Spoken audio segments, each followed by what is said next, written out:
अरे किसका किसका फीस जमा हो गया? हम दे दिए सर। तेरा? हम भी दे दिए। तेरा रे? इस बार तो नहीं हुआ सर, लग रहा महीना हम कर देंगे। अरे कोई दिक्कत नहीं, कभी भी पैसा तो देना ही है, पढ़ाई पे ध्यान दो सबसे पहले, समझा? तुम बता दो, सवाल का जवाब दो।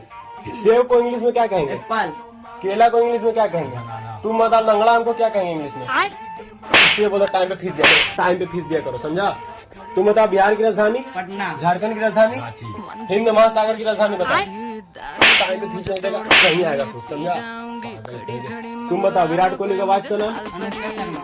अभिषेक बच्चन का वाइफ का नाम? ऐश्वर्या राय।